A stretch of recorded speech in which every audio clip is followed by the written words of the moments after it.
नमस्कार, तुमच्या सगळ्यांचं स्वागत आहे माझ्या यूट्यूब चॅनलवर। आज आपण बेसिक आरी वर्कची चेन फॅब्रिकवर कशी टाकतात ते शिकणार आहोत। त्याच्यासाठी मी इथे फॅब्रिकवर एक सरळ रेष आखून घेतलेली आहे आणि ही साखळी टाकण्यासाठी आपण ट्यूलिप ब्रँडच्या 14 नंबरच्या सुईचा उपयोग करणार आहोत। तसंच हा जरीचा धागा मी घेतलेला आहे। सुरुवातीला आपण जरीच्या धाग्याला कशी गाठ मारायची ते पाहूयात।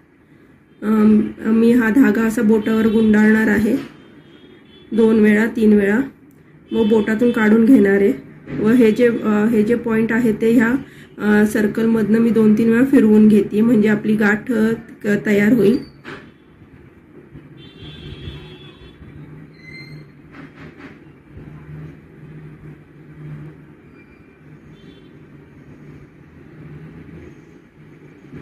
आणि आता हे मी मागे असं ओढून घेणार आहे। आपली गाठ तयार झालेली आहे।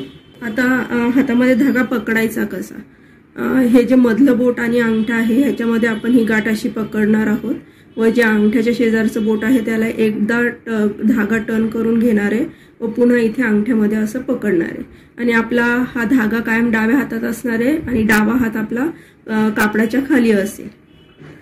आता सुई पकडायची पण एक पद्धत आहे। सुईचं हे जे ट्यूलिप लिहिलेलं नाव आहे ते कायम आपल्या अंगठ्याच्या खाली असणार आहे आणि बोट ही कायम अशीच ठेवायची आहे, बोट हलवायची नाहीये जागेवरनं, कायम अशीच। आणि सुई कायम कापडात अशी सरळ खाली गेली पाहिजे, अशी तिरकी टाकायची नाही। तिरकी टाकली की तुमचं वर घेताना कापड त्यात अडकलं जातं, कारण की तुम्ही तिरकी टाकता आणि तिरकीच वर घेता त्याच्यामुळे ते कापड अडकतं। तुम्ही सरळ खाली टाकायची व सरळच पुन्हा वर घ्यायची आहे। आणि वर घेताना कायम सुई जेव्हा तुम्ही अशी सरळ टाकता आणि वर घेता त्यावेळेला कापडापर्यंत सुई आली की थोडीशी अशी मागे फिरवायची आहे व वर घ्यायची आहे, पुन्हा पुढे फिरवून पुढच्या स्टिचकडे जायचंय, थोडीशी मागे फिरवायची। म्हणजे हे जे पॉइंट आहे ते आता आपल्या डाव्या साईडला असणार आहे तर ते वरती जेव्हा येतं तेव्हा ते थोडंसं बॅक साईडला जातं आणि चेन बाहेर आली की आपण पुन्हा ते फिरवून आधीच्या पोझिशनवर घ्यायचंय। आता समजा माझ्या हाताच्या व सुईच्या मध्ये फॅब्रिक आहे, मी अशी सुई खाली टाकली आणि मी हे अडकवून हे असं वर ओढून घेतलं। जेव्हा मी हे वर ओढते तेव्हा माझ्या अंगठ्यामध्ये असलेली मी गाठ सोडून देते, ती गाठ सोडली की ती कापडामध्ये अडकते व आपला धागा पूर्ण वर येत नाही। चला आपण आता पुढे चेन कशी टाकायची ते पाहूयात। थोडा कॅमेरा मी झूम केलेला आहे, आता सुरुवात करूयात। तुम्हाला जाणवत असेल माझा हात खाली आहे, ज्यात मी धागा पकडलेला आहे तो हात माझा हा फॅब्रिकच्या खाली आहे। मला इथून सुरुवात करायची आहे। ब्रँडचं नाव माझ्या अंगठ्याच्या खाली आहे। मी सुई अशी सरळ खाली टाकतीये व मी ते धागा अडकून सहज वर घेते व मी गाठ सोडून दिलेली खालनं। आता पुन्हा मी हे फिरवून घेते। सुरुवातीला तुम्ही मोठ्याच टाक्यांची प्रॅक्टिस करायची आहे, मग हळूहळू तुम्ही बारीक टाके घालू शकता। हे बघा, मी पुन्हा सुई अशी सरळ खाली घेतलेली आहे। मी सुईला धागा गुंडाळला आहे व मी वर घेते। कापडापर्यंत माझी सुई वर आली की मी ती थोडीशी मागे फिरवली, मागे फिरवून मी ती बाहेर काढते व पुन्हा अशी फिरवून मी पुढे घेते।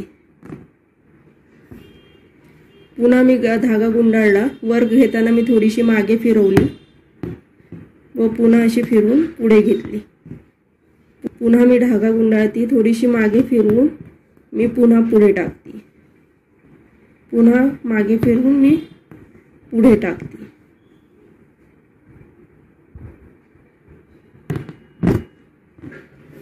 आता हे आपण वरच्या बाजूने पाहिलं की सुई आपण वर कशी घेतोय, पण खालच्या बाजूने धागा कसा गुंडाळला जातो ते मी दाखवते तुम्हाला। रिंगच्या खालच्या बाजूने तुमच्या लक्षात येईल कसं गुंडाळायचं आहे। धागा माझ्या डाव्या हातामध्ये, मग मी वरनं सुई खाली घेतलेली आहे फॅब्रिक वरनं, हे पहा तुम्हाला दिसत असेल। जशी मी सुई वर पकडली होती तशीच पकडलेली आहे व मी सुईच्या ह्या साईडने मी असा धागा गुंडाळून घेतेय एका साईडने व जेव्हा मी वर घेते तेव्हा हे असं टाईट पकडलेलं असतं धागा मी खालनं हातात व मी माझी सुई अडकलेली असते त्याच्यामध्ये मी थोडंसं फिरवून वर घेते, पुन्हा मी समोर येते, पुन्हा मी सुई खाली घेते, पुन्हा मी धागा असा गुंडाळतीये व पुन्हा मी सुई फिरवून वर घेते।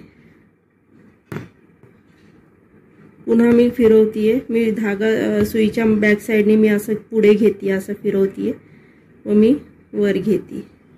मे बी तुम्हाला नीट दिसत असेल, मी बरंचपैकी झूम केलेला आहे. मी थोड्याशा स्टिच काढल्या आहे, तुम्हाला पुन्हा दाखवते.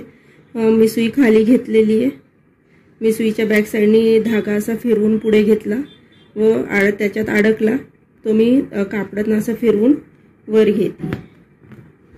पुन्हा मी सुई पुढे घेते, कापडातनं असं फिरवून बाहेर घेते. पुन्हा मी सुई खाली घेतली आहे, मी धागा गुंडाळलाय सुईला, मी ओढून वर घेते.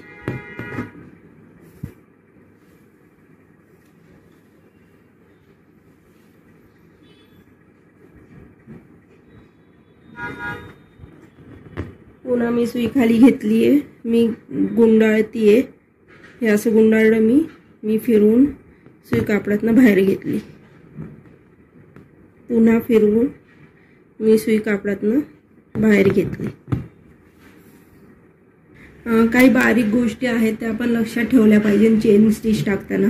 तुम्ही जेव्हा चेन स्टिच टाकता तर तुम्ही जर तुम्हाला मोठी चेन टाकायची आहे, तुम्हाला समजा इतकी मोठी चेन स्टिच टाकायची जिथे माझं सुईचं पॉईंट आहे, त्यावेळेला तुमचं लूप हे लहान असून चालत नाही. तुम्ही लहान लूप घ्यायचं आणि मग अशी सुई तिरकी टाकून मग ती स्टिच टाकायची, असं नाही करायचं.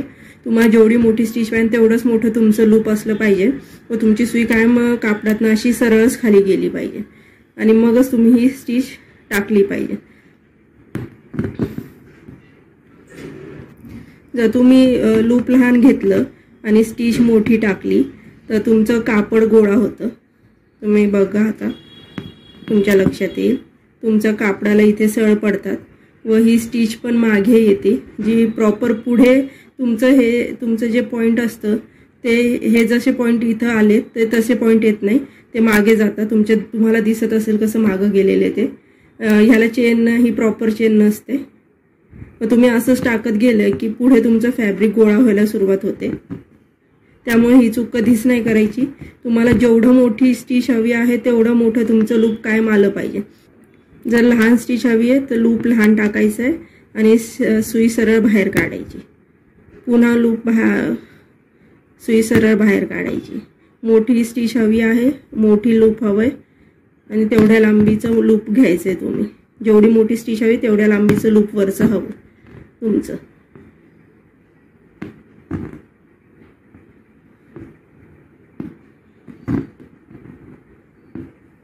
आता हे झाले चेन कशी टाकायची.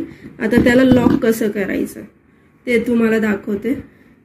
आता ही मी चेन घेतलेली आहे, याला लॉक कसं करायचं हे थोडंसं लूप मोठंच ठेवायचं. पुन्हा इथूनच खाली टाकून खालनं एक चेन वर घ्यायची. हे बघा, हे मी वर घेतली आहे, यातनं मी सुई बाहेर काढली. पुन्हा ह्यातनं अशी सुई टाकून हा जो आधीची जी चेन आपण मोठी ठेवली होती ती ह्यातनं अशी ओढून खाली घ्यायची आणि खालनं धागा ओढायचा. हे बघा, हे लॉक झालं तुमचं. आता जो धागा वरती राहतो हे असं वरती राहिलं तर हे चांगलं दिसणार नाही. त्यामुळे सुई खालनं सुई वर घ्यायची आहे, खालनं सुई वर घ्यायची आहे.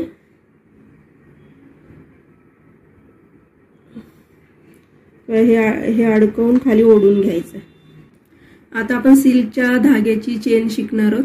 त्याच्यासाठी मी हा एकच रीळ घेतलेला आहे व ह्याचाच 3 पदरी धागा आपण करणार आहोत आणि चेन टाकणार आहोत. त्याच्यासाठी मी या धाग्याचा जो पॉइंट आहे ना तो हातात पकडलेला बघा. आणि आता मी थोड्याशा अंतरावरनं हे असं डबल करते, धागा डबल करते. मी न तोडता मी तो धागा डबल केलाय. आता मी तो न तोडता पुन्हा असं खाली फिरवून घेऊन 3 धागे करते. हे बघा, हे 3 धागे झालेले. आणि हे जे वरचं पॉइंट आहे तिथं 2 एकमेकांना जोडलेले व एक सिंगल धागा आहे. 2 एकमेकांना जोडलेले व एक सिंगल धागा आहे. इथे मी गाठ मारून घेणार आहे. आपण जशी धाग्याला गाठ मारतो साधी तशी मारून घेतलेली मी. हे बघा. आणि आता हा 3 पदरी धागा झालेला आहे आपला. हा 3 पदरी धागा झालेला आहे. आणि मी रीळमधनं मी हा धागा तोडलेला पण नाहीये, तो असाच रीळाच आहे तो. एक मिनिट मी तुम्हाला दाखवते. हे बघा, हे 3 पदर आहेत आणि हा धागा असाच ह्याला जोडलेला आहे. आता जेव्हा आपण वर्क करतो, चेन टाकतो, त्यावेळेला काय होतं, धागा संपतो. आता 3 पदरी आहे, आता 3 पदरी आहे, इथे गाठ आहे, इथे गाठ आहे आणि इथपर्यंत हा इथपर्यंत 3 पदराचा आहे. आता समजा तुम्ही वर्क करत करत इथपर्यंत आला, इथे धागा संपेल आणि पुन्हा एक सिंगल धागा पुढे चालू होईल. त्यावेळेला काय करायचंय, या 2 धागे जे आहेत हे असं जॉईंट, त्यामधनं हा सिंगल धागा ओढून घ्यायचा आहे. हा सिंगल जो धागा आहे तो असा ओढून घ्यायचा आहे. तुमचे पुन्हा 3 पदर खाली तयार होतील, पुन्हा 3 पदर खाली तयार होतील. तुम्ही पुन्हा वर्क करत आला, पुन्हा धागा संपत आला, हे जे जॉईंट आहे, हे जॉईंट धागे जे आहेत त्याच्यामधनं तुम्ही हा सिंगल धागा पुन्हा ओढून घ्यायचा आहे. या जॉईंटच्या आतमधनं हा धागा पुन्हा असा ओढून घ्यायचा आहे खाली. मग हा वाढत जाणार आणि तुम्हाला असं वाटत असेल इथे मध्ये गाठ सारखं दिसतंय, तर ते अजिबात आडवं येत नाही. तो भाग पण कापडातनं इझिली बाहेर येतो. आता आपण ह्याची चेन स्टिच कशी टाकायची ती बघूया. ह्याच्यासाठी पण मी ट्युलिपचे निडलचा उपयोग करते. ती सुई मी घेतलेली आहे. 3 धाग्यांसाठी, 2 धाग्यांसाठी किंवा 1 धाग्यासाठी लोखंडाच्या प्रोफेशनल सुया मिळतात, त्याचा उपयोग केला तरी चालतो. मी इथे आता मी ही ट्युलिपचीच घेतलेली आहे. मी अशाच प्रकारे हा पकडलेला आहे, जसा आधी जरीचा पकडला होता. आता मी सुई खाली टाकतीये फॅब्रिकमधनं व धागा वर ओढून घेतीये. जेव्हा तुम्ही वर्क करता त्यावेळेला 3 धागे असतात, त्यावेळेला तुमचा एखादा धागा सुईमधनं खाली राहायची शक्यता असते, त्यामुळे नीट वर्क करायचं. पुन्हा मी सुईमधनं टाकलेलं आहे खाली, पुन्हा मी ओढून वर घेतीये, पुन्हा मी सुई खाली टाकतीये व पुन्हा धागा गुंडाळून पुन्हा वर ओढून घेतीये, पुन्हा मी गुंडाळून वर घेते. मी जास्ती करून 3 धाग्यांचाच उपयोग करते, 1 किंवा 2 धागे वापरत नाही. या 3 धाग्यांमुळे स्टिच अशा जास्ती भरीव दिसतात, उठून दिसतात. तशा 2 आणि 1 धाग्याच्या दिसत नाही. त्यामुळे मी जास्ती करून वर्क करताना मी 3 धाग्यांचाच उपयोग करते. आणि 3 धागे असले तर आपल्याला एका रीळमध्येच ते काम करता येतं. 2 रीळ जरी खाली असले तरी ते खाली गुंता होण्याची शक्यता असते. हे बघा, मी पुन्हा फिरवून घेतलेलं. जसं जरीचं केलं तसंच मी हे करते. काहीच फरक नाहीये त्याच्यामध्ये, फक्त इथे आपण धागा बदलला, तो जरीचा होता, हा सिल्कचा, इतकाच फरक आहे. आता ह्याला लॉक कसं करायचं त्याच्यासारखंच हे मी थोडंसं लूपवरती मोठं ठेवलेलं आहे. मी इथून खालनं चेन वर घेणार आहे व आधीची चेन मी यातनं ओढून बाहेर घेते. हे बघा, हे लॉक झालेलं आहे. बाहेर ओढून घेताना मी खालनं धागा ओढून ते टाईट केलं, हे इथे लॉक झालं. आय होप तुम्हाला कळालं असेल की चेन कशी टाकायची, खालच्या साईडने सुईला धागा कसा गुंडाळून घ्यायचा आहे. आजच्या पुरतं इतकंच. पुन्हा भेटूया नवीन व्हिडिओ सोबत.